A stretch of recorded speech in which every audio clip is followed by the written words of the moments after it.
Baik, kepada Ustadz Syafiq kami persilakan. Tafadhol Ustadz. Jazakumullah khairan. Assalamualaikum warahmatullahi wabarakatuh. Alhamdulillah alladzi khalaqal mauta wal hayat liyabluwakum ayyukum ahsanu amala.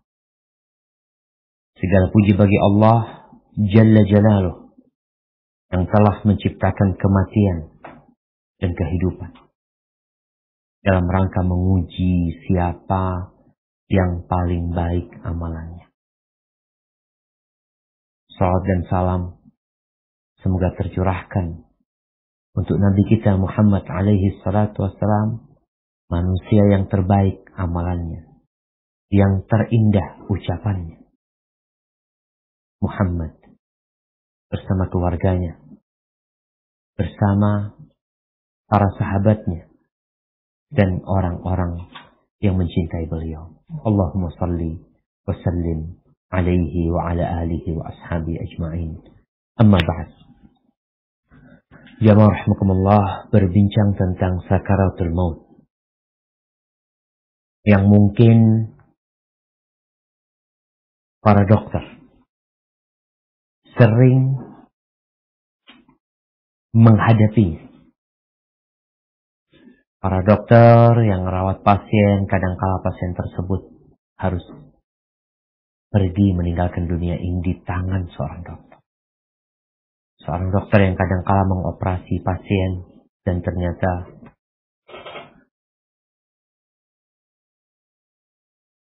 pasien tersebut tidak pernah balik ke dunia ini. Jamaah rahimakumullah, kullu nafsin dha'iqatul maut. Semua yang bernyawa pasti merasakan kematian. Itu sudah menjadi keputusan Allah Subhanahu wa taala. Siapapun orangnya, apapun jabatannya, kemanapun dia pergi, dia akan mati. Walaupun seluruh dokter datang untuk mengobatin orang tersebut, maka hal itu tidak akan pernah dapat membuat dia hidup kembali atau menambah umur di diri orang tersebut. Ada yang perlu kita bincangkan tentang sakaratul maut, bukan tentang kematiannya, tapi tentang proses kematian. Tatkala ruh yang telah menyatu dengan jasad kita, yang berada di setiap urat di tubuh kita, yang kita tidak tahu bagaimana wujud ruh tersebut, tapi kita merasakan keberadaannya dan merasakan kepergiannya. Itu proses sangat menyakitkan. Mungkin sebagian kita melihat dokter lah, mungkin di rumah sakit dia melihat, ya Allah, mudah banget matinya ya, enak banget meninggalnya. Kayaknya dia nggak merasakan sakit. Ada yang meninggal dunia dalam kondisi dia tidur, dan dia tidak merasakan sakitnya dicabut nyawanya. Dalam pandangan kita, ana punya nenek, bukan nenek ana, nenek abah ana. Itu paling takut dengan kematian, sehingga dia berdoa minta sama Allah supaya dicabut nyawanya ketika tidur. Dan betul dia meninggal dunia dalam kondisi tidur. Tapi apakah orang tersebut tidak merasakan proses berpisahnya nyawa dari tubuhnya? Aisyah radhiyallahu taala anha, ini dalam hadis yang diriwayatkan Imam Bukhari, menjelang ajal menjemput Nabi Muhammad alaihi salatu wassalam, gimana kejadiannya?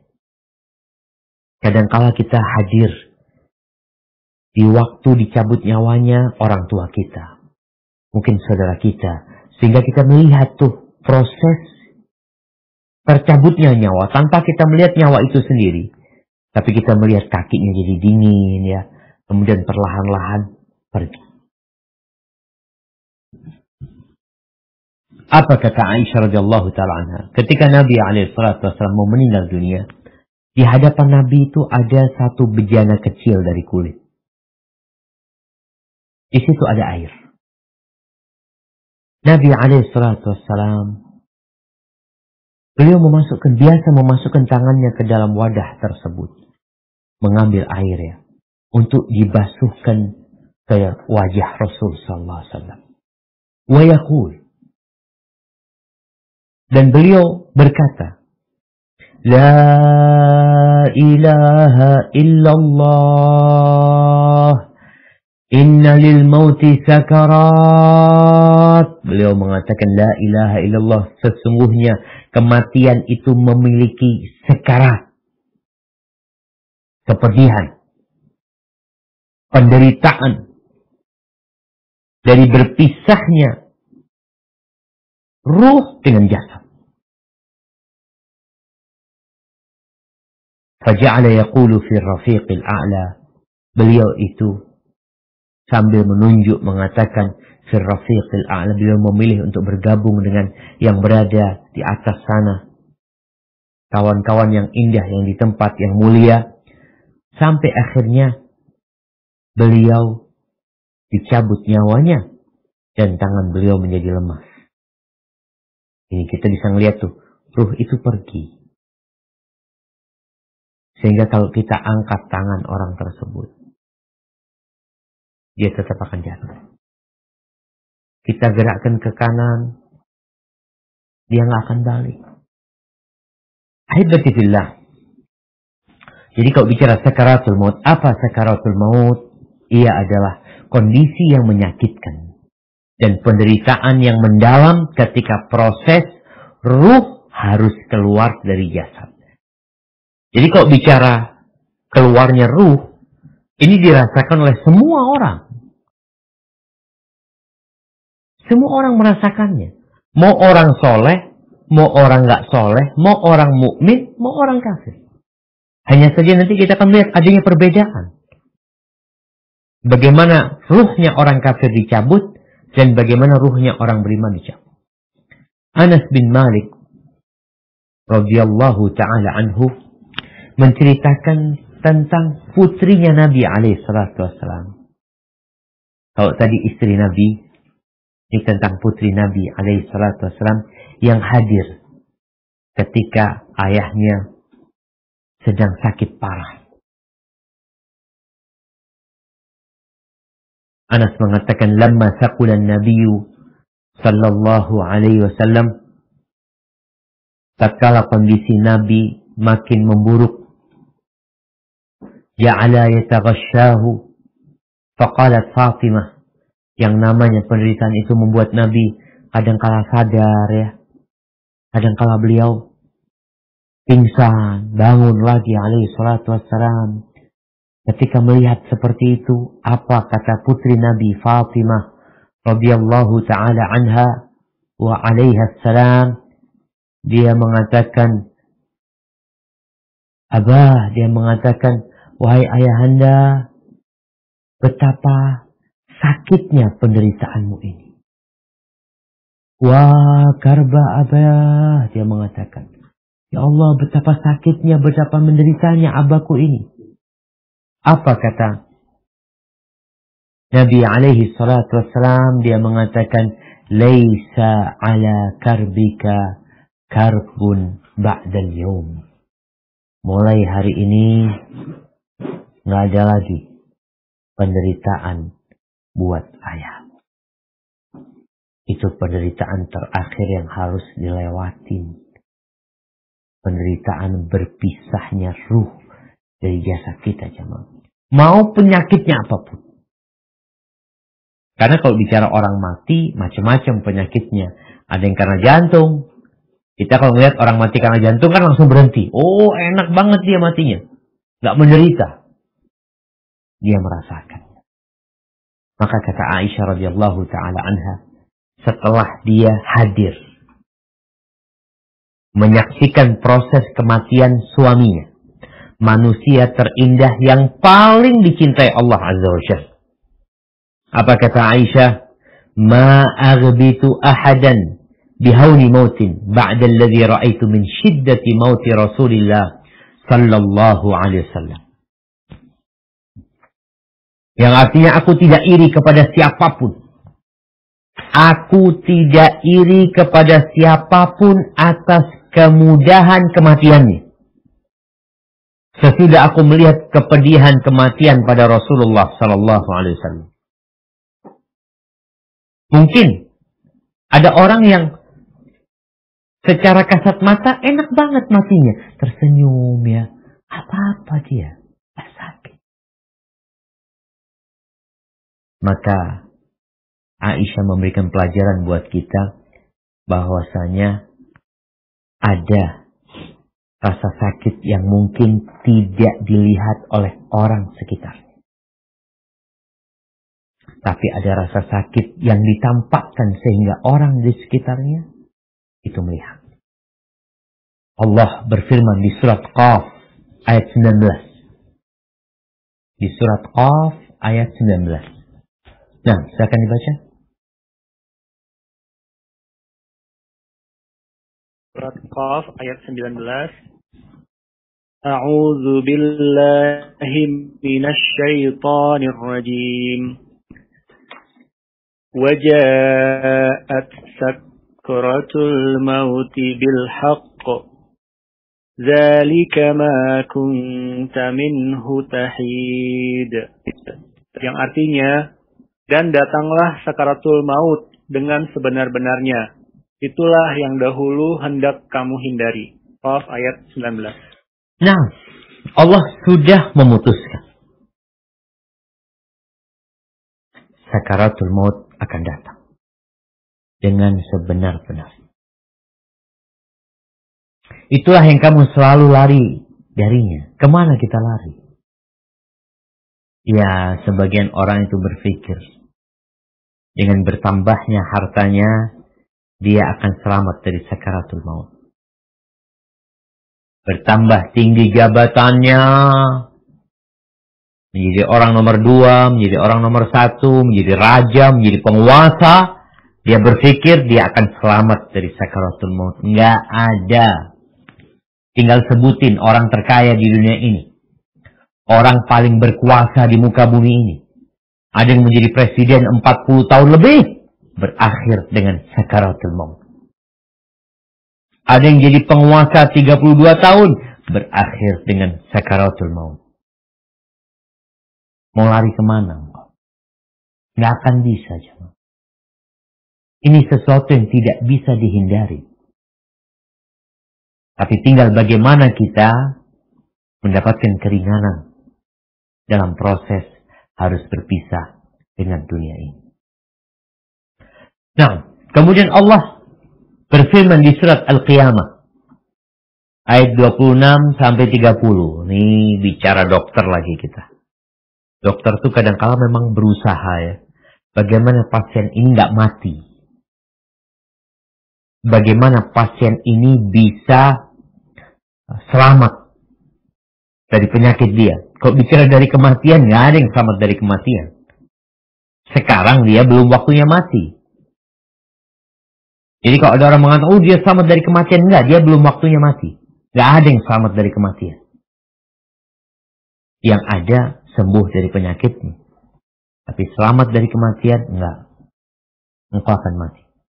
Dan Allah menyebutkan apa yang dilakukan manusia ketika dia ingin hidup lebih lama lagi di muka bumi ini. Silakan dibaca.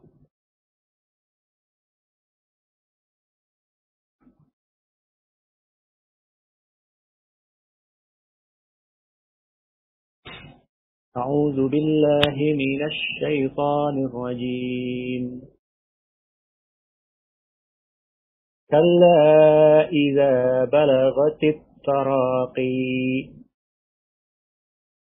wa qila marraqi wa qila man. annahu.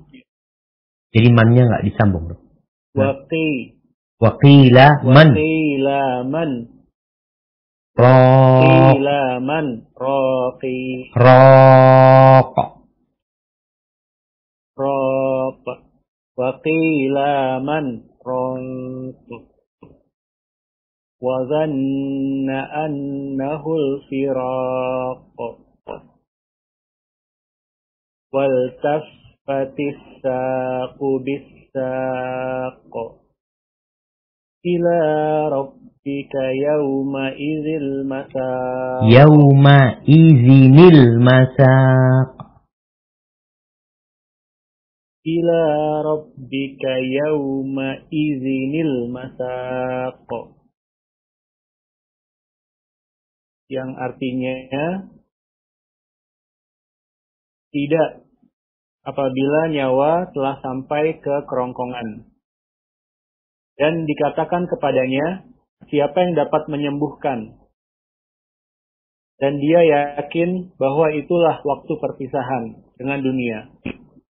Dan bertaut betis kiri dengan betis kanan. Kepada Tuhanmu lah pada hari itu kamu dihalau. Al-Qiyamah ayat 26 sampai 30. Barakallahu fi. Dikatakan kepada orang ini, man ra, siapa yang bisa menyembuhkan? Raq itu mungkin di antara maknanya ahli ruqyah.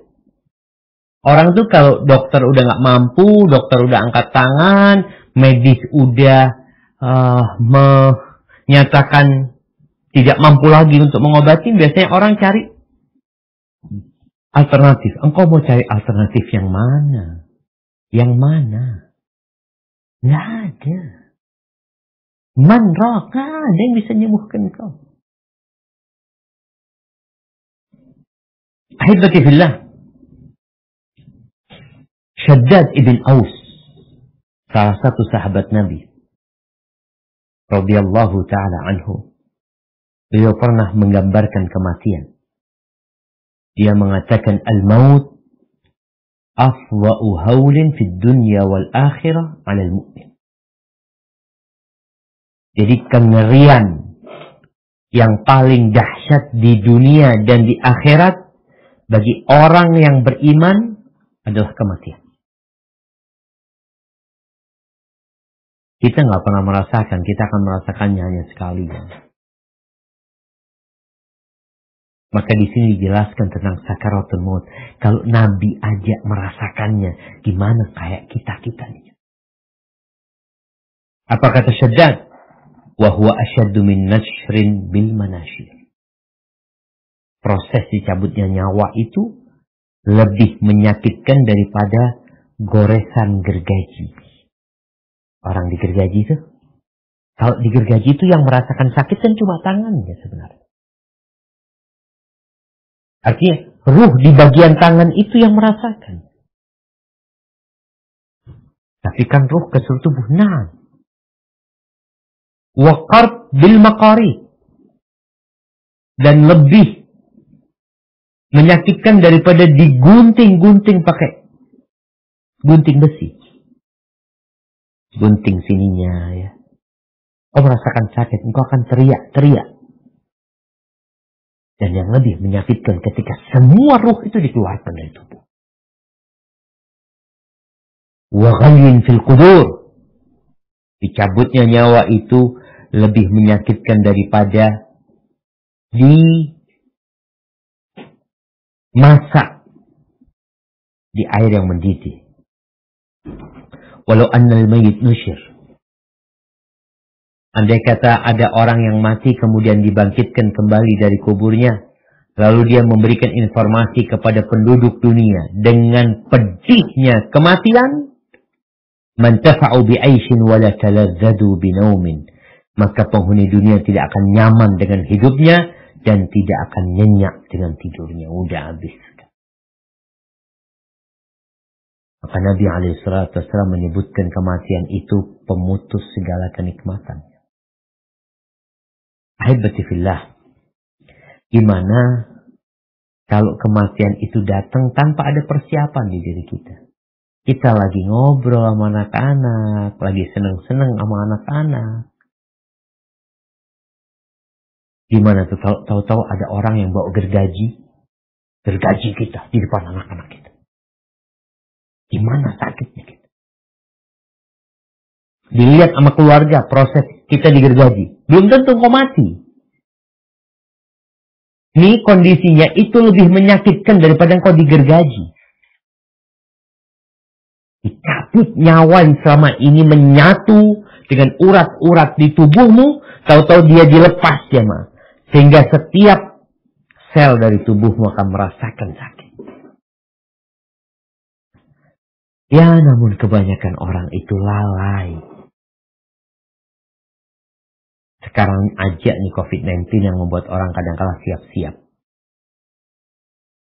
Di surat Qaf ayat 22. Di surat Qaf ayat 22. Allah Jalla Jalaluh menceritakan tentang hakikat manusia nih. Nah, tafadhol dibaca. A'udzu billahi minasy syaithanir rajim. Laqad kunta fi ghaflatin min hadza fakashafna 'anka ghita'aka fabasarukal yawma hadid. Yang artinya, sungguh kamu dahulu lalai tentang peristiwa ini. Maka kami singkapkan tutup yang menutupi matamu, sehingga penglihatanmu pada hari ini sangat tajam. Qaf ayat 22. Nah, tapi apa gunanya? Ketika sudah tidak ada kesempatan untuk balik, engkau sudah dicabut nyawanya, engkau dapat melihat, ternyata semua yang aku kerjakan, aku tinggalkan. Kesuksesan yang aku raih, sebagian orang, Masya Allah, di rumahnya itu ada banyak piala, ada banyak medali, Masya Allah, penuh rumahnya. Penghargaan buat dia. Yang mengambil waktu dia selama hidupnya, tatkala dicabut nyawanya, baru dia sadar, ya Allah, selesai udah. Bahkan mau ngomong rumah itu wakaf, umpamanya, mau sedekah pun kadang-kala udah berat. Bahkan dia tidak mampu untuk mengatakan la ilaha illallah. Ahibati fillah, kadangkala dicabutnya nyawa itu mungkin nggak dirasakan oleh orang-orang di sekitarnya. Sehingga kita melihat kok kayaknya matinya enak nih orang. Padahal ini orang zalim, Ustaz. Ini orang na'udzubillah, jahat nih orang. Tapi matinya enak. Allah Azza wa Jalla berfirman di surat Al-An'am ayat 93.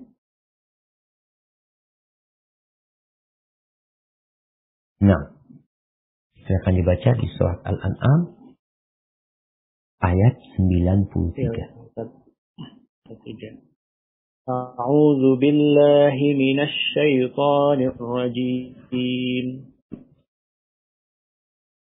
وَمَنْ أَظْلَمُ مِمَّنِ افْتَرَى عَلَى اللَّهِ كَذِبًا أَوْ قَالَ أُوحِيَ إِلَيَّ وَلَمْ يُوحَ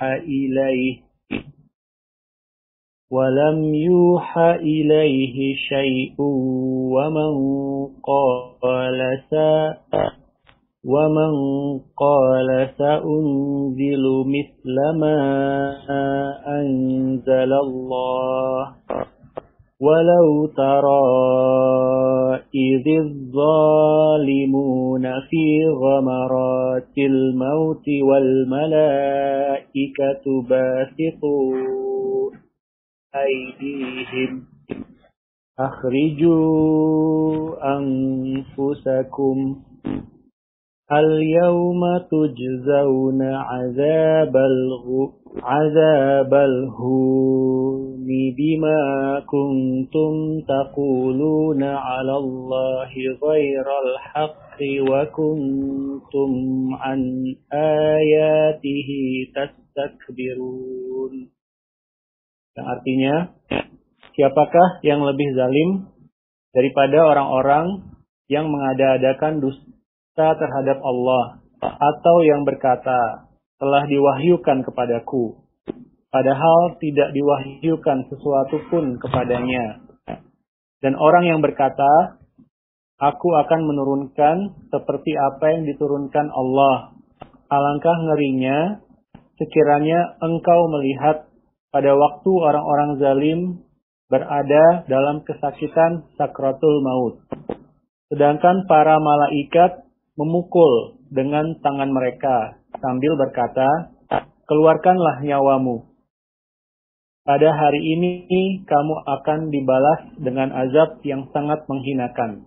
Karena kamu mengatakan terhadap Allah perkataan yang tidak benar. Dan karena kamu menyombongkan diri terhadap ayat-ayatnya. Al-An'am 93. Barakallahu fikum.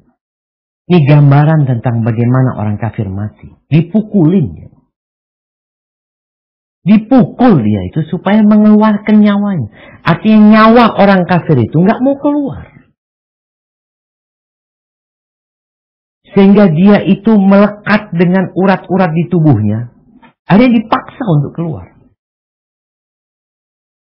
Yang kata Nabi alaihi salatu wassalam, wa innal abdal kafir idza kana fi inqita'in min ad-dunya atau wa idza kana rajul su', orang kafir atau orang jahat apabila dia sedang dalam perpisahan dengan dunia ini dan menuju ke akhirat.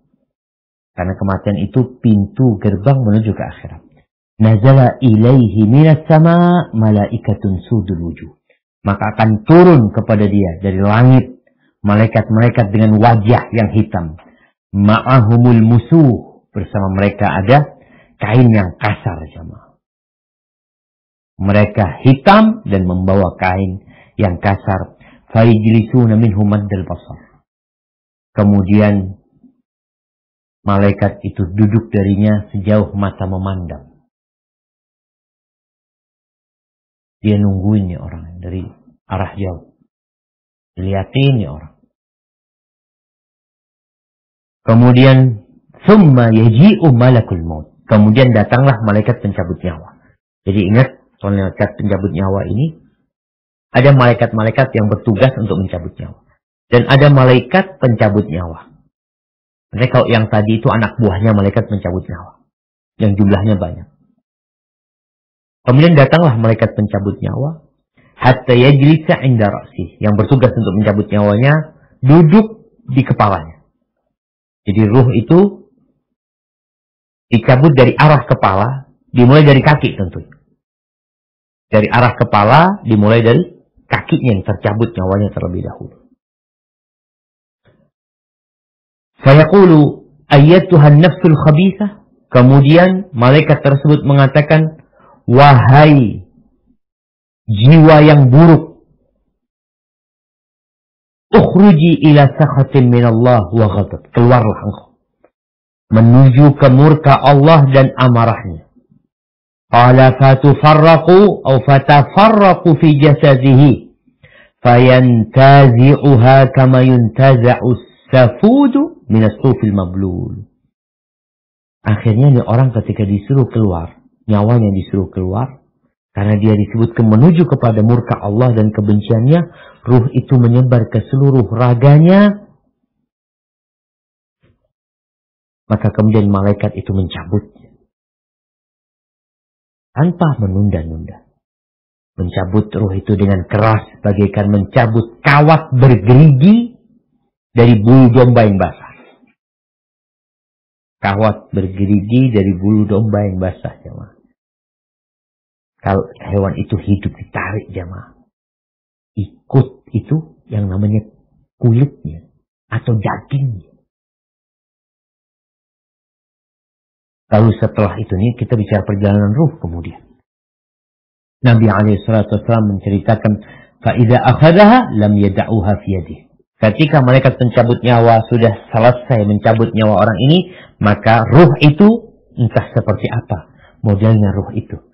Berada di tangan malaikat pencabut nyawa, tapi tidak dibiarkan dalam waktu yang lama oleh malaikat-malaikat yang sudah membawa kain kasar tadi. Lalu ditaruh di sana,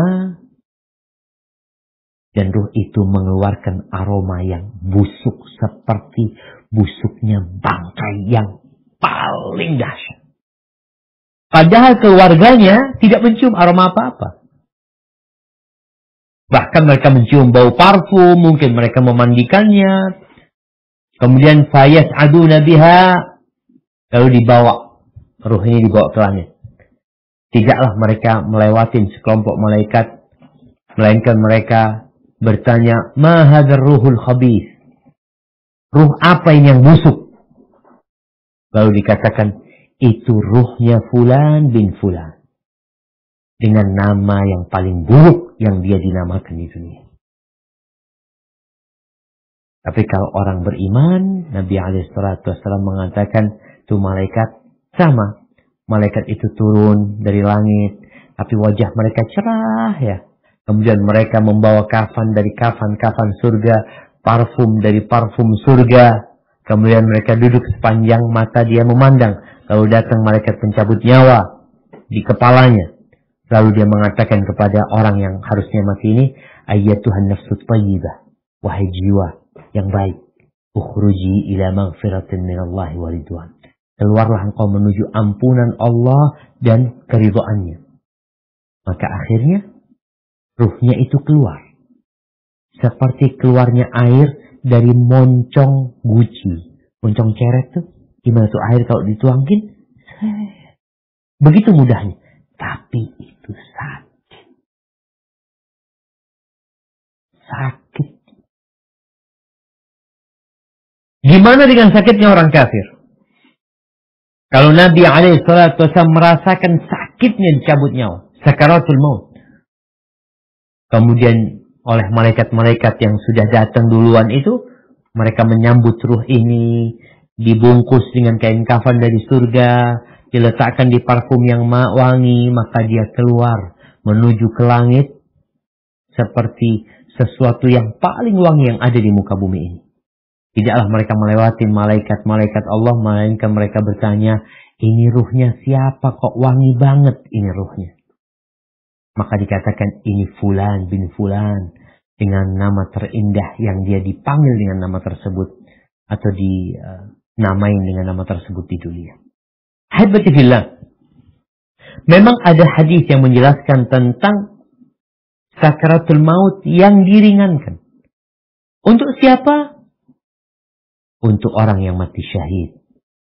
Yang kata Rasulullah SAW dalam hadis riwayat Nasa'i dan Darimi, Asy-syahid la yajidu. Asy-syahid la yajidu alam al-qatl. Orang yang mati syahid itu tidak merasakan pedihnya dibunuh. Illa kama yajidu ahadukum alam al-qarsah. Kecuali seperti salah seorang di antara kalian yang merasakan pedihnya dicubit atau digigit semut ya. Sakit, tetap ada sakit. Jamaah rahimakumullah, setelah meninggal, pergi kemana ruh ini jamaah? Pergi kemana? Tadi dibawa ke langit. Kemudian nanti dibalikin ke dunia. Untuk ditanyain di kuburan.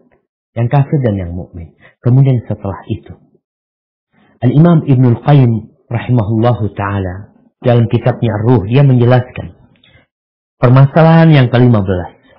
Ini kita bicara ruh jamaah.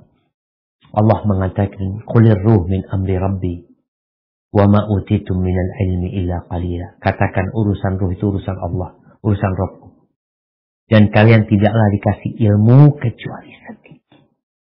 Semua ilmu kalian itu sedikit, apalagi yang berkaitan dengan ilmu ruh. Beliau mengatakan, adapun masalah yang ke-15 yaitu aina mustaqarrul arwah, di mana posisi ruh di antara kematian dan kiamat. Di mana sih mereka? Kalau kiamat kan nanti memang ditiupkan ruh itu, sangkakala ditiupkan sehingga ruh-ruh itu akan masuk ke dalam jasad. Terus sekarang di mana? Hal hiya fis sama am fil ardh? Apakah arwah-arwah itu ada di langit atau ada di bumi? Hal hiya fil jannah wan nar am la? Apakah sebagian arwah itu ada yang di surga, sebagian ada di neraka? Wa hal tuda'u fi ajsadin ghairi ajsadiha allati kanat fiha? Apakah ruh itu kemudian masuk ke jasad-jasad yang bukan jasad dia sebelumnya? Fatatana'am wa tu'adzab fiha am takunu mujarradah? Sehingga dia merasakan nikmat dengan jasad yang berbeda, atau merasakan azab di dalam tubuh yang berbeda, atau dia terpisahkan, dia menyendiri. Ruh itu ya udah nggak bergabung dengan jasad. Maka beliau mengatakan masalah ini adalah masalah yang besar, yang banyak orang membicarakan tentang ruh ini, berselisih pendapat di dalamnya. Padahal kalau berkaitan dengan hal yang gaib, kita tidak akan tahu melainkan dari berita dan informasi yang Allah sampaikan dan Rasulullah Shallallahu Alaihi Wasallam jelaskan. Maka terjadi perselisihan. Kemana berangkatnya ruh setelah kematian jemaah? Ada yang berpendapat ada di sisi Allah SWT. Ruh orang-orang beriman itu ada di sisi Allah, baik mereka yang mati syahid atau mereka tidak mati syahid. Selama dia tidak memiliki tanggungan yang menghalangi dia masuk surga. Selama dia tidak memiliki tanggungan. Gak punya utang, gak punya dosa-dosa besar yang diancam sama Allah Subhanahu Wa Taala, dan Allah juga tidak memaafkan mereka. Kalau yang dimaafkan sama Allah selesai, dia akan bersama Allah Subhanahu di sisi Allah ya, di surga sana. Ini pendapat Abu Hurairah, Abdullah bin Amr bin As radhiyallahu anhum. Ada satu kelompok yang mengatakan arwah-arwah itu, arwah-arwah orang beriman ini berada di teras surga, di dekat pintu surga. Mereka merasakan aroma surga yang indah. Mereka merasakan bau yang enak. Dapat dinginnya, dapat rezekinya. Tapi mereka nggak masuk surga. Mereka berada di pintu surga.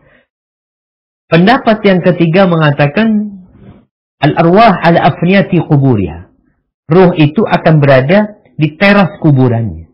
Ini di alam barzah, ingat. Kalau kita buka kuburannya, mana nggak ada terasnya Ustaz? Iya, ini alamnya alam barzah.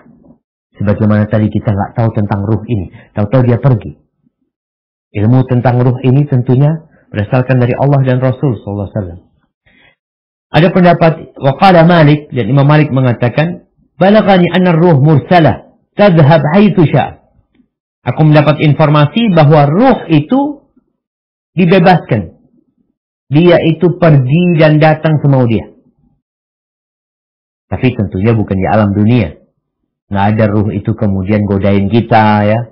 Seperti yang ada cerita-cerita ruh gentayangan. Ada lagi permainan yang jauh langkung ya. Kadang-kala ada si manis di batang Ancol umpamanya. Ada pandangan-pandangan seperti itu. Nggak ada. Ruh itu nggak balik lagi ke dunia. Kemudian dia bisa godain orang. Nggak ada. Tapi yang jelas dia pergi. Kemana? Di alam barzakh ya. Ini pendapat ya. Dan ini yang diriwayatkan dari beberapa jamaah dari sahabat dan tabi'in. Arwah orang beriman itu ada di Jabiyah. Arwah orang-orang kafir itu ada di Barhut, sumur di Hadramut. Ini pendapat Ka'ab rahimahullah mengatakan arwahul mu'minin fi 'illiyin fi sama'is sabi'ah. Ruh orang-orang beriman itu ada di tempat yang tinggi di langit ketujuh. Wa arwahul kuffar, adapun ruh orang-orang kafir itu fi sijjin, berada di Sijjin. Di mana lokasi Sijjin ini, penjara ini? Fil ardi sabi'ah, tahta khaddi iblis, berada di bumi ketujuh, lapisan bumi ketujuh yang panas ya mas, subhanallah. Berada di pipinya iblis di sana, atau di tempatnya iblis di sana. Ada yang berpendapat arwah orang-orang beriman itu di kanannya Nabi Adam alaihissalam, dan arwah orang-orang kafir ada di kiri Nabi Adam alaihissalam, dan kita tahu Nabi Adam ada di langit sana. Kemudian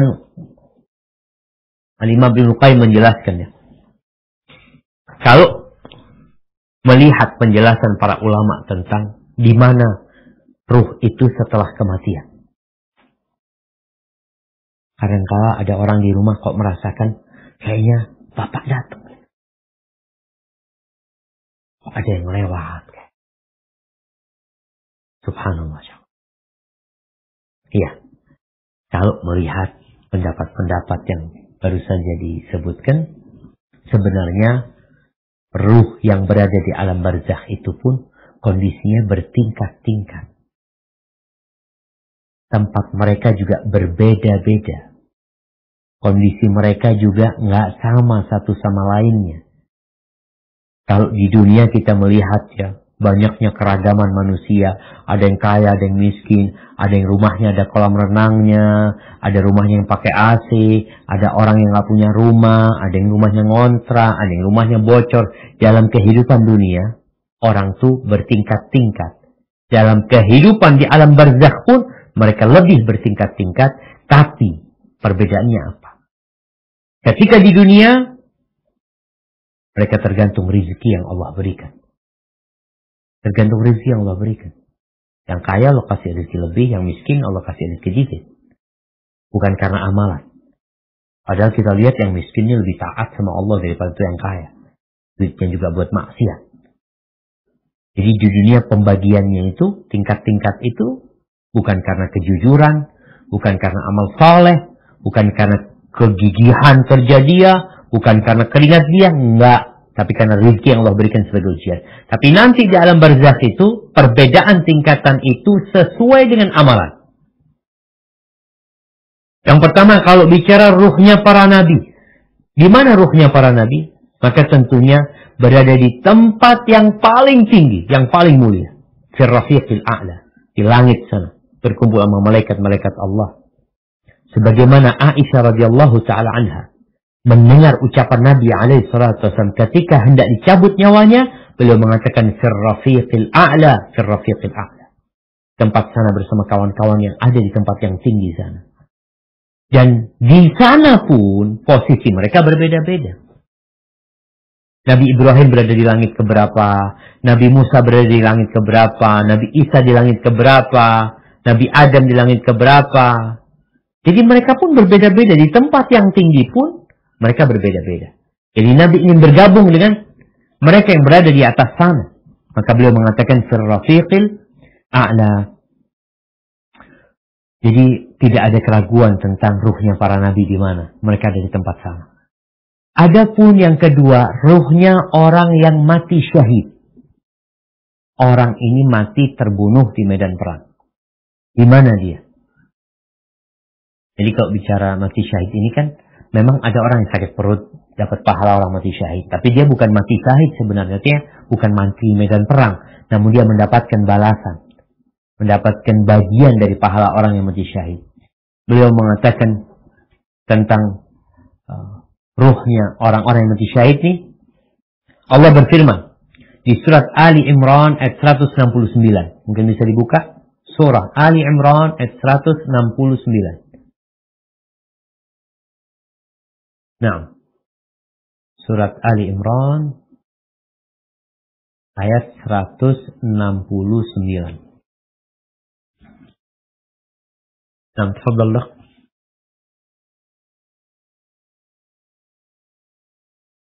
A'udzu billahi minasy syaithanir rajim. ولا تحسبن الذين قتلوا في سبيل الله أمواتا بل أحياء عند ربهم يرزقون. Dan jangan sekali-kali kamu mengira bahwa orang-orang yang gugur di jalan Allah itu mati. Sebenarnya mereka itu hidup seraya mendapat rizki di sisi Tuhan mereka. Ali Imran 169. Barakallahu fikum. Nih, Allah jelaskan, mereka nggak mati. Artinya jasad mereka mati, tapi ruh mereka tetap mendapatkan kenikmatan dari Allah SWT. Mereka hidup. Masruq, seorang tabi'in, pernah bertanya kepada sahabat Nabi yang bernama Abdullah bin Mas'ud tentang ayat yang baru saja dibacakan. Ayat di surah Ali Imran ayat 169. Apa kata Abdullah bin Mas'ud radhiyallahu anhu? Inna qad sa'alna Rasulullah sallallahu alaihi wasallam an dzalika. Kita sudah pernah menanyakan tentang ayat ini kepada Rasulullah SAW. Kok bisa mereka hidupnya itu gimana? Faqala. Lalu Nabi alaihi wasallam mengatakan arwahuhum fi ajwafi tairin khudrin. Arwah orang-orang yang mati di medan perang itu akan berada di rongga-rongga burung yang berwarna hijau. Di surga tentunya. Laha qanadil mu'allaqatun bil arsh. Dia itu punya tempat-tempat yang bergantungan di arsy Allah.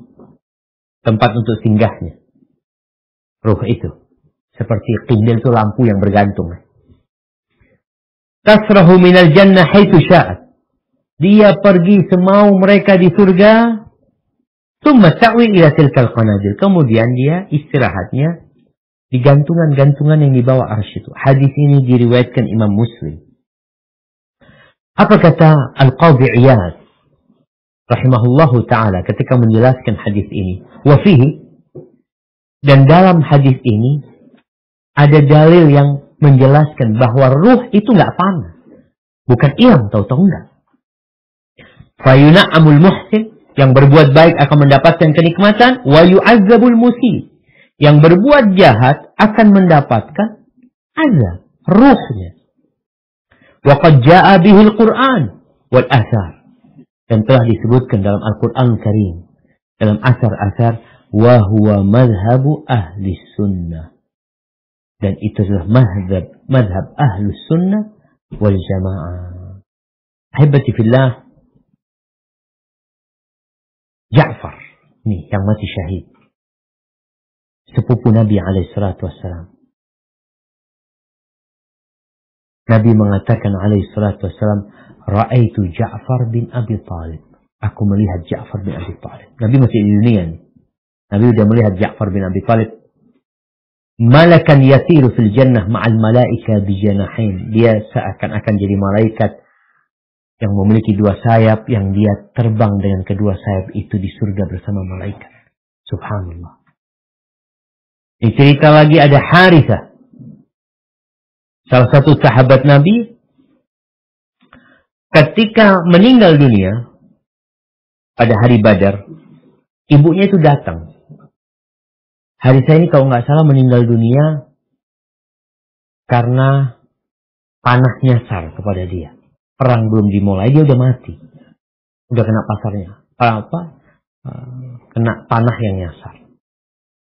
Ibunya tanya, ngomong sama Nabi SAW. Faqad arafta ya Rasulullah, qad arafta manzilata Harithah minni.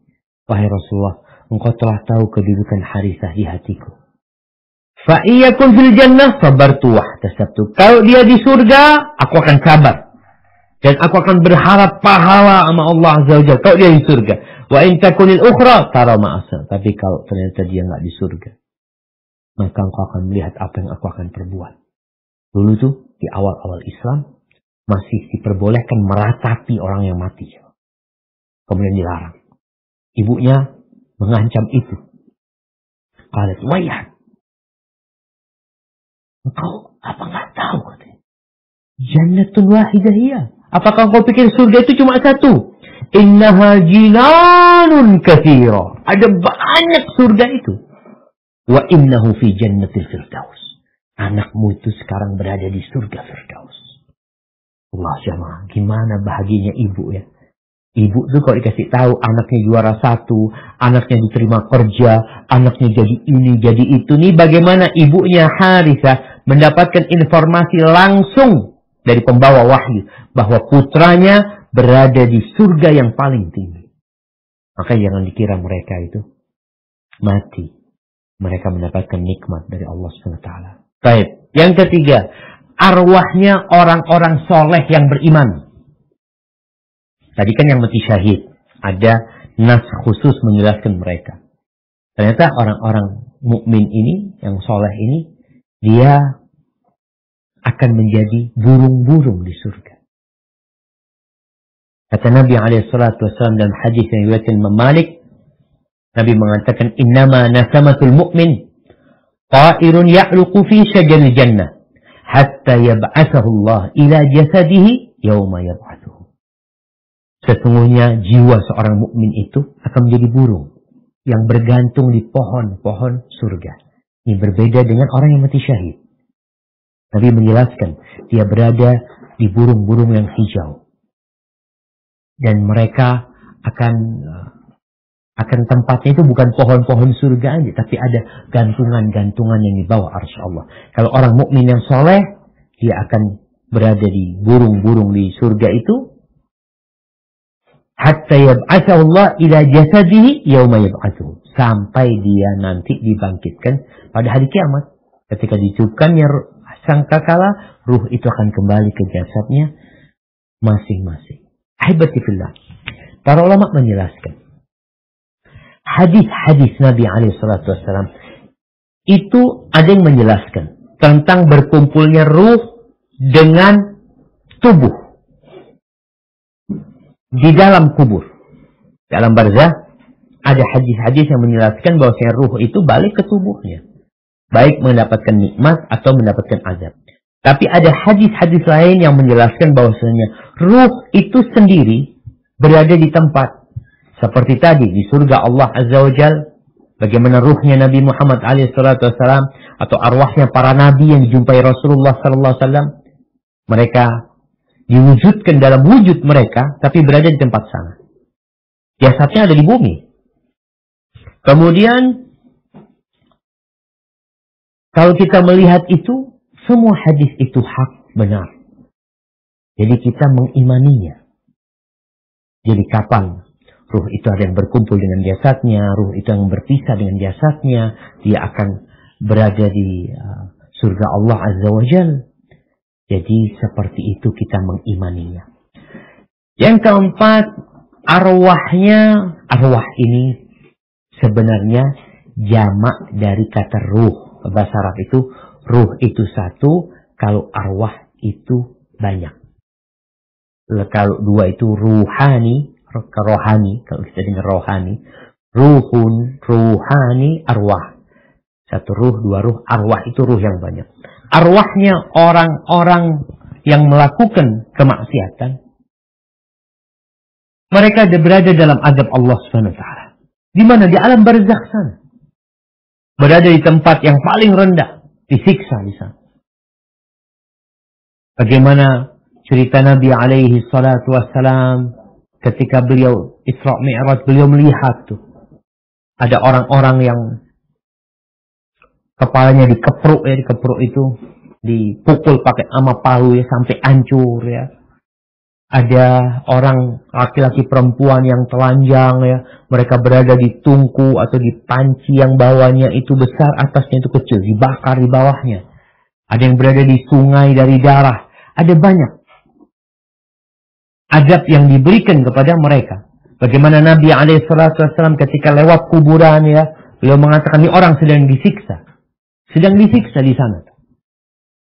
Maka ini menjadi tempat arwah atau ruh-ruh yang melakukan kemaksiatan sesuai dengan kemaksiatan yang mereka lakukan.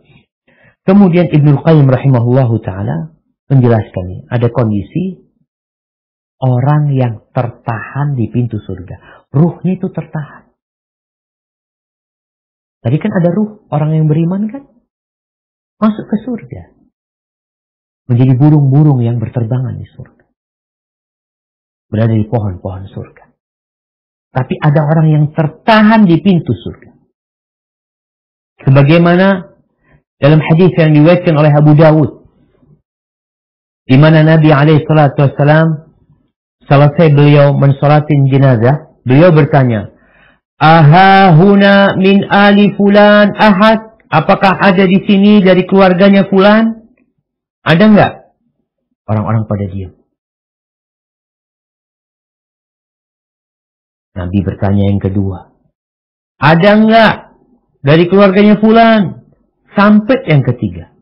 Setelah yang ketiga itu, ada orang yang mengatakan, ini ada dari keluarganya fulan. Orang ini berdiri.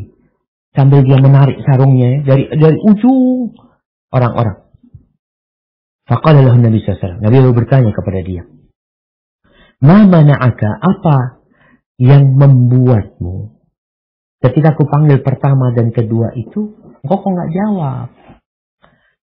Aku tidak memanggilmu, melainkan untuk kebaikan. Ada kebaikan tentang fulan.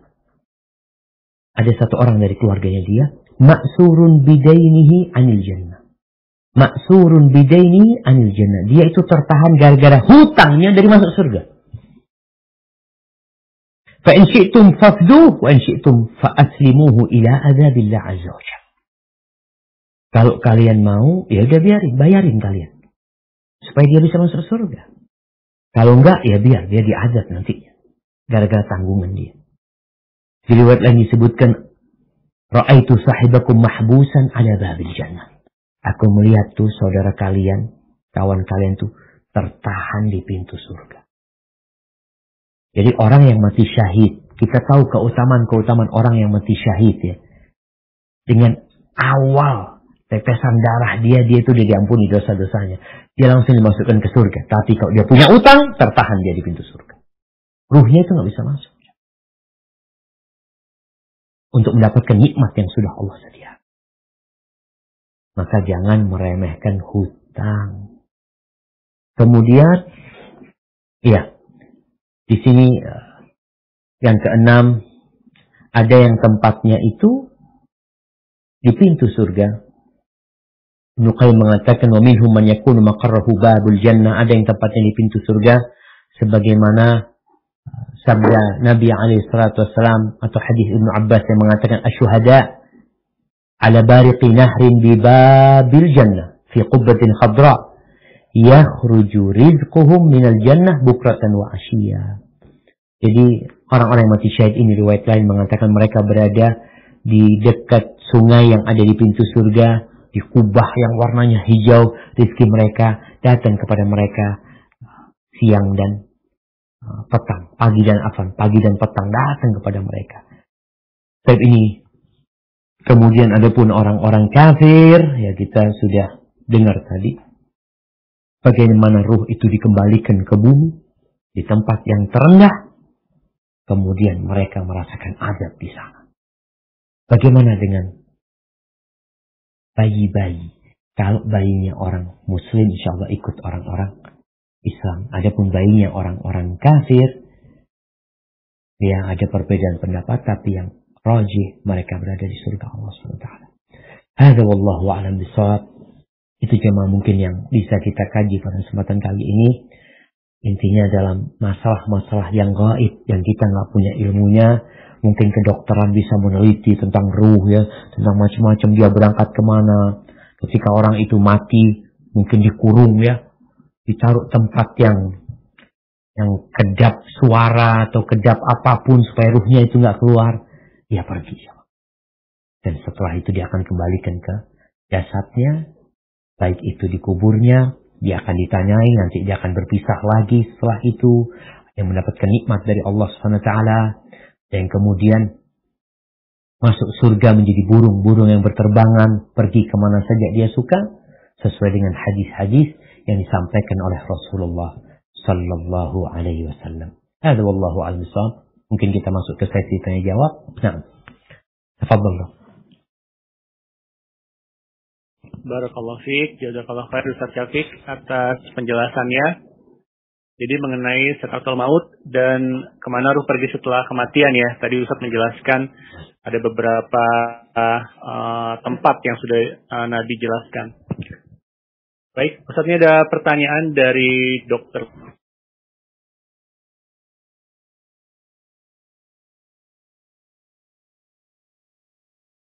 Nah, jadi berapa lama proses sakaratul maut? Kemudian yang kedua, kita sering lihat ada orang yang meninggal saat posisi sedang sujud dalam sholat, Ustaz. Nah, itu ada penjelasannya mungkin dari Ustaz. Nah, itu pertanyaannya, Ustaz. Barakallahu fikum. Ya jemaah, ini pertanyaan yang menarik sekali. Kalau bicara berapa lama proses sakaratul maut ya, sepertinya proses itu sesuai dengan amal perbuatan orang tersebut. Ada yang cukup lama, ada yang sebentar. Tadi dikatakan bagaimana proses dicabut nyawanya orang kafir ya, ketika ruhnya itu pada berlari ke raga, ke urat-urat di tubuhnya, sehingga dia akan lebih lama merasakan sakit ya. Ada orang yang lebih cepat matinya orang yang mati syahid pun bagaimana Allah memudahkan kematian buat dia, proses kematian atau keluarnya ruh. Jadi intinya sesuai dengan amalan. Alhamdulillah, bisa jadi ada orang yang beriman yang cukup lama dicabut nyawanya. Dia merasakan sakit. Untuk apa? Untuk menghapuskan dosa-dosanya. Untuk menempatkan dia di tempat yang tinggi di surga Allah SWT. Jadi kadang-kadang kita melihat, ini orang kok susah banget matinya ya. Kita kan sudah suudzon kadang-kala, oh mungkin ini, itu, macam-macam. Bisa jadi itu sebagai penghapus dosa dia. Kalau itu orang soleh, bisa jadi untuk menyempurnakan pahala dan derajat dia di sisi Allah Subhanahu wa Ta'ala. Seperti itu. Makanya kadang-kadang kita melihat orang kafir matinya kok kayaknya mudah dipandang oleh orang. Ya Allah ingin menyempurnakan azab buat dia nanti di hari akhir. Atau di kehidupan setelah kematian ini. Adapun kalau bicara ada orang yang mati dalam kondisi sujud ya. Ada dalam kondisi pakai ihram, ada kondisi sedang berceramah. Yang pertama itu yang disebut dengan husnul khatimah, penutup yang baik. Penutup yang baik. Karena yang menjadi standar atau ukuran orang itu baik atau tidak adalah penutupnya. Al-a'mal bil khawatim. Amalan itu sesuai dengan penutupnya. Kita nih sekarang dalam kondisi ngaji. Kita dalam kondisi belajar. Masya Allah. Ini kondisi yang sangat ideal untuk mati sebenarnya. Kita kalau bicara kita mati dalam kondisi sholat. Sedang dengerin kajian ya. Sedang berzikir. Tapi kan nggak tahu apakah kita akan mati dalam kondisi seperti ini. Sehingga orang-orang yang mati dalam kondisi sujud ya. Ya kita berhusnudzon. Semoga itu menjadi husnul khatimah. Merasakan tidak dia sakaratul maut? Tetap dia merasakan. Gak mungkin tidak merasakan. Karena nyawa dicabut itu sakit. Rasulullah SAW mengatakan, Inna lil mauti la sakarat. Orang yang mati jantung ya. Kadang-kala kita melihat pemain bola. Atau orang sedang berjoget. Kita sekarang bisa melihat ada video orang lagi joget. Mati tahu-tahu. Kok seakan enak matinya gitu kan. Ada sesuatu yang dirasakan sama dia yang orang tidak merasakannya. Oleh karena itu ucapan Syaddad ibn Aus. Kalau dikasih tahu orang itu tentang sakitnya, ditampakkan tentang sakitnya, orang gak akan bisa tidur. Gak akan bisa menjalani kehidupan ini. Allah menyembunyikan itu karena kehidupan ini harus berlanjut. Ada, wallahu a'lam bishawab, dan kita berdoa semoga Allah memberikan husnul khatimah kepada kita. Allahumma amin. Amin Allah. Nah, Ustaz, ini ada pertanyaan berikutnya. Assalamualaikum warahmatullahi wabarakatuh, Ustaz. Waalaikumsalam warahmatullahi wabarakatuh. Jadi ini kasusnya ada bayi meninggal di dalam perut saat kehamilan, Ustaz. Tadi kan Ustaz sudah jelaskan ya, kalau bayi dari kaum muslimin akan gabung ke orang-orang muslim juga. Beliau menanyakan apakah benar mereka akan menyambut ayah ibunya. Dan apa yang harus dijalankan ayah ibunya supaya ruh-ruh anak ini menyambut kedatangan kedua orang tuanya. Demikian Ustaz. Masya Allah. Ya, barakallahu fikum ya. Ada banyak hal yang mungkin kita tidak inginkan, tapi itu terjadi. Seorang mukmin ketika ditinggal mati anaknya, atau jabang bayi yang masih di perut ibunya, apabila bayi tersebut telah berumur 120 hari, telah ditiupkan ruh kepadanya, maka bayi itu akan memberikan syafaat kepada orang tuanya. Nah, tapi bagaimana caranya? Itu kan pertanyaannya.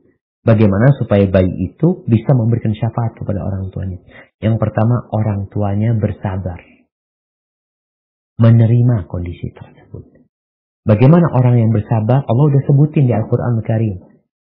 Orang-orang yang sabar adalah orang yang mengatakan, Inna lillah wa inna ilaihi raji'un. Kita ini milik Allah. Bukan hanya ucapan dengan lisan. Tapi ucapan ini berasal dari hati yang paling dalam ketika dia mengatakan Inna lillah. Sesungguhnya kami milik Allah. Wa inna ilaihi raji'un. dan kepadanya kita akan kembali. Nih, ini tanda sabar. Ketika dia mengatakan sabar atau menunjukkan kesabaran dia, menerima apa yang telah terjadi, maka baru anak ini akan bisa memberikan syafaat kepada orang tuanya. Kemudian yang lainnya yang perlu dilakukan adalah aqiqah. Aqiqah ini sebagaimana sabda Nabi alaihi salatu wassalam, kullu mauludin marhunun bi aqiqatihi. Semua yang dilahirkan itu tergadaikan sama aqiqahnya. Sampai dipotong tuh kambing tuh aqiqahnya. Maka hendaklah orang tua itu berusaha untuk mengakikahi anaknya. Dia kasih nama buat anaknya. Ingat, ketika dia sudah ada ruh, dikasih nama. Karena dia akan punya nama nantinya. Di situ anak-anak itu nanti akan memegang orang tuanya. Agang pegangan bajunya orang tuanya. Ada yang sampai dalam hadis diriwayatkan dia menunggu di pintu surga, disuruh masuk ke surga, dia enggak. Dia mengatakan hatta ya'tiya abauna, sampai orang tua kami datang baru kami akan masuk surga. Catatannya sabar, aqiqah sebagai penyempurna. Kemudian ada satu amalan lagi yang akan menambah derajat orang tua itu, yaitu bersyukur, memuji Allah SWT. Kok bisa Ustaz dapat musibah bersyukur? Nah, ketika dia tahu dengan hakikat kehidupan dunia ini, di mana dia nggak akan bersyukur? Ya Allah, anakku pergi dulu meninggalkan dunia ini dan semoga dia menunggu aku di surga Allah SWT. Gimana orang tuh nggak akan bersyukur, jemaah? Dalam sebuah hadis Rasul SAW menjelaskan, apabila Allah mencabut nyawa anak hambanya, cabut tuh anaknya orang, nyawanya dicabut, lalu Allah bertanya kepada malaikat pencabut nyawa, abattum walada abdi, kalian mencabut nyawa anak hambaku? Nah, ya Allah. Abattum samrata fuadi, yang kalian cabut itu nyawa buah hatinya. Kata malaikat, na'am ya Allah. Iya. Mada qala abdi? Lalu apa yang dikatakan oleh hambaku? Dia ngomong apa ketika kalian cabut nyawanya? Ingat, yang dikatakan sabar itu pada awal musibah terjadi, pada awal benturan. Lalu dia bisa mengatakan inna lillahi wa inna ilaihi raji'un. Itu yang disebut sabar. Tapi kalau setelah 2-3 hari baru mengatakan itu karena dihibur sama orang-orang, nggak masuk. Kalaupun masuk, ya wallahu a'lam. Tentunya sesuai dengan kadar amalannya. Tapi ini orang ketika benturan pertama, awal dengar anaknya mati, dia mengatakan inna lillahi wa inna ilaihi raji'un. Allah bertanya, "Mada qala abdi?" Ketika kalian cabut nyawanya, hambaku tuh ngomong apa? Kata malaikat, "Hamidaka wastarja." Dia memujimu ya Allah. Dan dia mengatakan inna lillahi wa inna ilaihi raji'un. Nggak semua orang bisa kayak gitu, jemaah. Apa kata Allah? Allah mengatakan kepada malaikat-malaikatnya, "Ubnu li abdi baitan fil jannah." Bangunkan buat hambaku rumah di surga. Bangunkan buat dia rumah di surga. Rumahnya udah disiapin. Terus wasammuhu baital hamdi. Kasih nama rumahnya itu, rumah pujian. Karena dia mampu memuji Allah dalam kondisi orang-orang kadangkala teriak-teriak menolak takdir Allah SWT. Maka itu yang harus dilakukan oleh orang tuanya. Hada wallahu a'lam bishawab. Nah.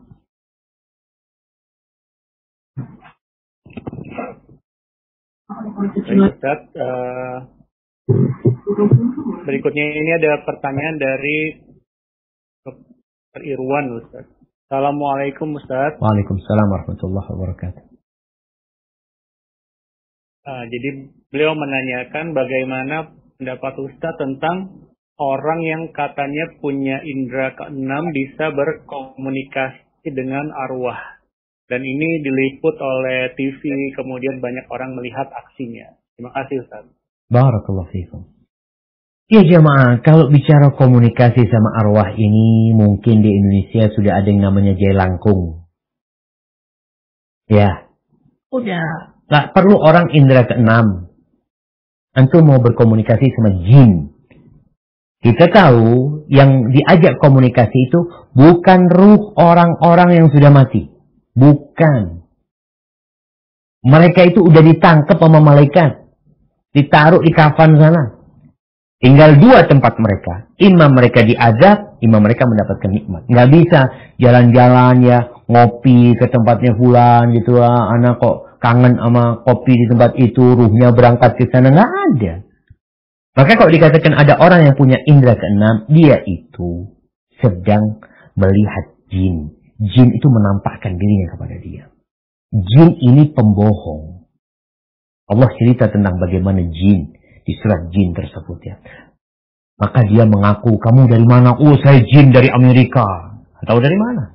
Oh, saya ini ruhnya fulan, ruhnya fulan. Itu adalah jin. Jadi manusia ini memang punya keinginan. Dia itu kepo dengan barang-barang yang gaib, hal-hal yang gaib. Dia kepingin tahu. Penasaran. Sehingga adanya seperti ini membuat mereka seakan-akan tahu dengan alam yang gaib. Yang jelas, secara umum, jin itu nggak bisa dilihat. Kecuali tatkala dia menampakkan dirinya kepada manusia. Karena Allah mengatakan, فَإِنَّهُ يَرَاكُمْ مِنْ حَيْثُ لَا تَرَوْنَهُ. Sesungguhnya jin itu bisa melihat kalian dari sisi kalian nggak bisa melihat mereka. Itu hukum asalnya. Tapi ternyata jin bisa menampakkan dirinya kepada kita. Bisa dalam wujud ular, wujud ini, wujud itu adalah jin. Jadi kalau bicara, apakah yang dia ajak ngomong adalah arwah-arwah? Nggak ada. Cuma memang jin ini kan bagaimana menggodai manusia supaya mereka menyembah jin. Makanya ketika malaikat-malaikat ditanya, mereka dulu nyembah kalian. Kata malaikat, bal kanu ya'budunal jin. Enggak. Yang mereka sembah itu jin pada waktu itu, bukan malaikat. Jin yang mereka sembah. Jadi ada beberapa sekte atau agama yang menyembah arwah-arwah leluhurnya ya, yang arwahnya datang atau gimana, itu jin jemaah. Kalau bicara ruh itu mungkin bisa berjumpa sama ruh kita dalam mimpi. Ya. Bukan dalam alam nyata. Sama alamnya ruh. Kita ketika tidur, ruh kita kemana? Kita berada di alam ruh sana sehingga bisa berjumpa di sana, bermimpi. Nabi SAW menjelaskan, man ra'ani faqat ra'ani. Barang siapa yang bermimpi melihatku dalam tidurnya, yang dia lihat adalah aku. Di alam ruh sana.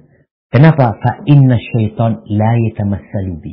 Syaitan itu nggak bisa menyerupai Nabi Muhammad SAW. Tapi syaitan bisa menyerupai bapakku, nenek kita, guru kita, bisa menyerupai. Di dalam mimpi itu datang. Seakan-akan dia guru kita padahal jin. Tapi kalau dilihat Nabi SAW, maka yang dia lihat adalah Nabi. Ingat, ini di alam ruh. Hada wallahu a'lam bishawab. Nah.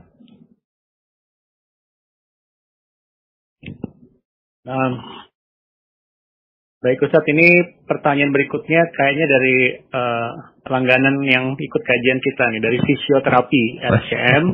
Nah. Barakallahu fikum Ustadz, semoga Allah melimpahkan berkah untuk Ustadz serta teman-teman panitia. Izin bertanya.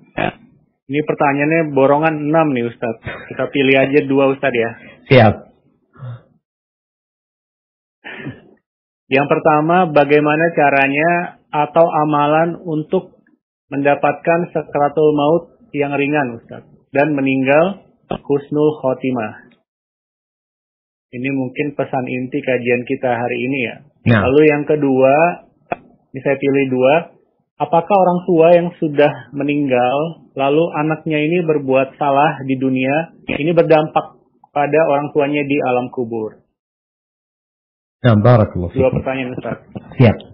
Jadi jemaah, kalau bicara bagaimana supaya diringankan kita tatkala sakaratul maut, maka cara yang pertama adalah berdoa, memohon kepada Allah Subhanahu wa taala agar diringankan ketika kita sakaratul maut dengan memperbanyak amal soleh. Karena kan kalau urusan mati sudah tergantung amalnya. Kalau bicara rezeki tadi kita bicarakan bukan tergantung amalnya. Karena ada orang soleh tapi rezekinya sedikit. Ada orang taat, sholat tahajud, tapi ya jabatannya nggak naik-naik. Ada orang puasa Senin Kemis di PHK. Fulan yang nggak pernah puasa, yang nggak pernah sholat, malah naik jabatannya. Jadi kalau urusan dunia itu urusan ujian dari Allah SWT. Tapi nanti ketika mati itu tergantung amalnya. Maka agar kita bisa husnul khatimah, agar kita dimudahkan ketika meninggal dunia. Yang pertama berdoa dan memperbanyak amal soleh. Orang yang insya Allah ya, orang yang biasa sholat, insya Allah dia mati dalam kondisi sholat. Harapannya orang yang biasa berzikir, insya Allah mati dalam kondisi berzikir ya. Tapi orang yang biasa melakukan kemaksiatan, matinya di tempat kemaksiatan dia. Na'udzubillah min dzalik. Dan ingat, kematian itu datang tanpa diundang. Jangan berpikir antum, anak kayaknya masih muda, masih lama nih. Nggak ada. Banyak anak-anak muda sekarang mati jemaah. Kemarin ada berita tuh anak-anak muda yang suka naik gunung, yang matinya di gunung sana. Ada yang di Bondoso ya, mereka yang mendaki gunung akhirnya mati di sana. Ya doa kita semoga dia mati dalam kondisi mengingat Allah SWT, membaca la ilaha illallah. Dan kita tahu man kana akhiru kalamihi la ilaha illallah dakhalal jannah. Barang siapa yang akhir ucapannya dalam kehidupan ini adalah la ilaha illallah, dia masuk surga. Maka perbanyak engkau bertahlil memuji Allah Subhanahu wa taala ya. Hadza wallahu a'lam bissawab. Itu pertanyaan yang pertama. Adapun pertanyaan yang kedua, apakah orang tua itu akan mendapatkan dosa dari kesalahan yang dilakukan oleh anaknya? Bapaknya udah mati, ibunya udah mati. Ternyata anaknya ini melakukan kesalahan terus. Apakah bapaknya akan dapat dosa anaknya itu? Kita tahu bahwasanya orang itu akan mendapatkan hasil kerja dia. Akan mendapatkan hasil kerjanya. Itu anak hasil kerja dia. Apakah orang tua ini memang ngajarin anaknya tidak benar? Karena sebagaimana ada pahala jariah, ternyata ada dosa jariah. Rasul SAW mengatakan, man sanna sunnatan sayyi'ah, falahu wizruha, wa wizru man amila biha, min ba'dihi, ghairu annahum la yanqusu min awzarihim syai'ah, ila yaumil qiyamah. Atau kama qala Rasul SAW. Barang siapa yang memberikan contoh yang buruk, maka dia akan dapat dosanya. Dan dosa orang yang mencontohnya. Ia dapat dosanya dan dapat dosa orang yang mencontohnya. Sampai hari kiamat. Tanpa mengurangi dosa orang yang berbuat. Jadi umpamanya ada orang ngajarin anaknya nipu. Atau mencuri. Atau apalah dosa-dosa yang diajarkan sama anaknya. Dia ajarkan sama anaknya, kemudian anaknya melakukan perbuatan dosa itu, maka sang bapak akan dapat terus dosa tersebut. Sampai hari kiamat. Nanti anaknya ngajarin ini, dapat lagi tuh nyambung tuh ke bapaknya. Bukan hanya dosa anaknya. Ini kalau bicara hasil kerja. Jadi yang engkau akan dapatkan adalah hasil kerjamu. Baik, amanah. Engkau melaksanakan nggak amanah yang diberikan?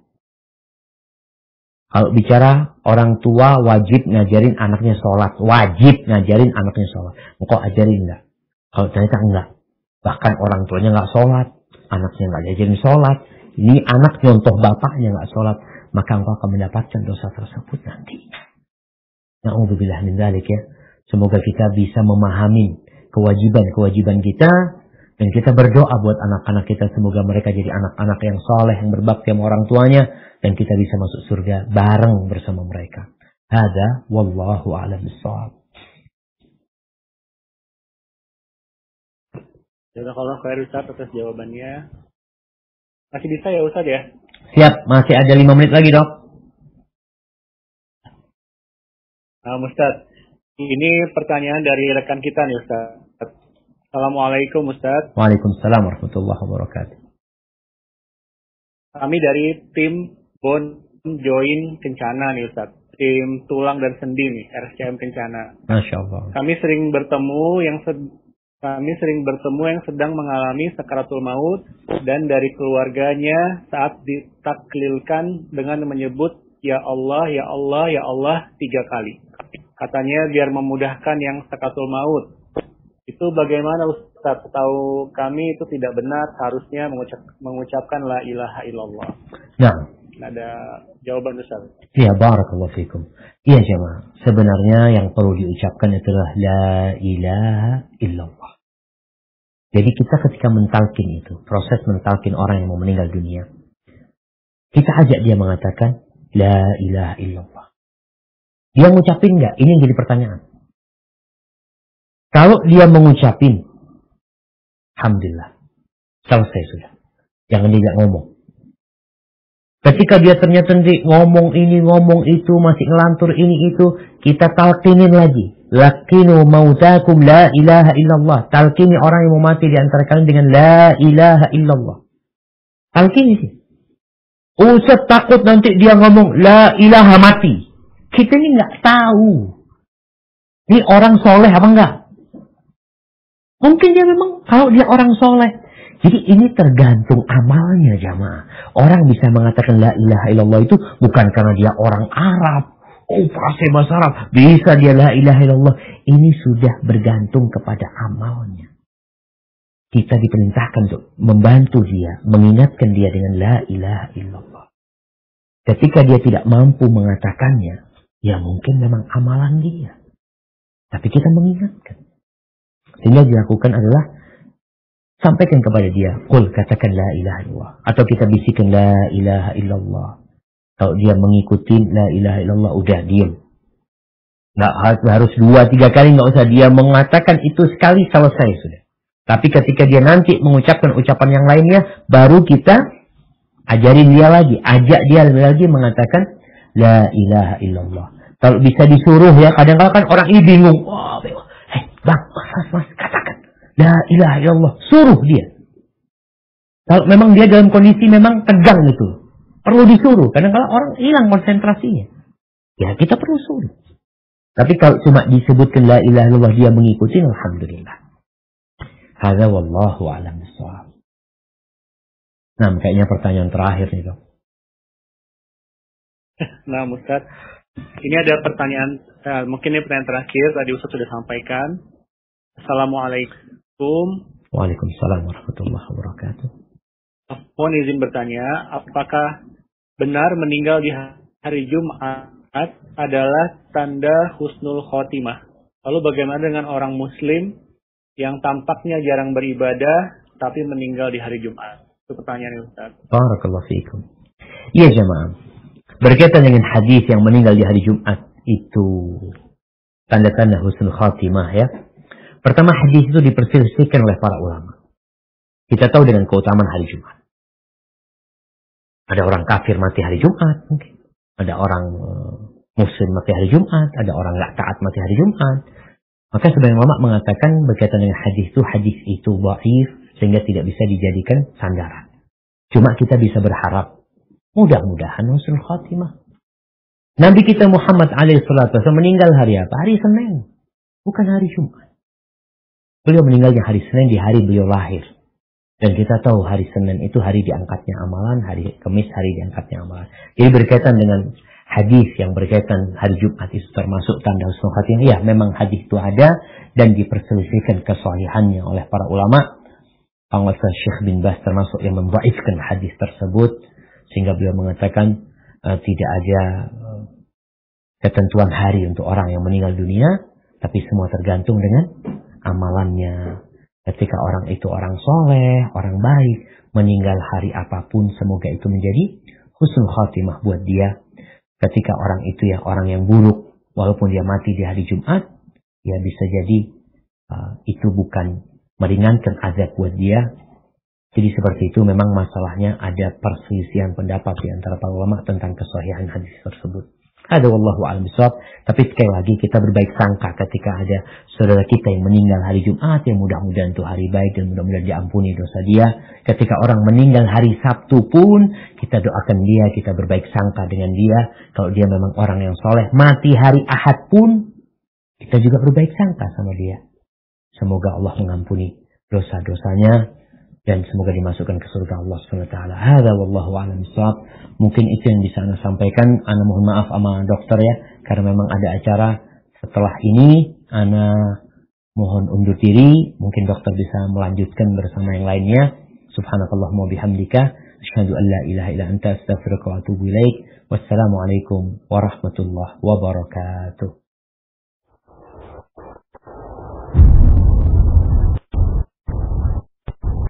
Klik tombol berikut untuk menu yang insya Allah bermanfaat.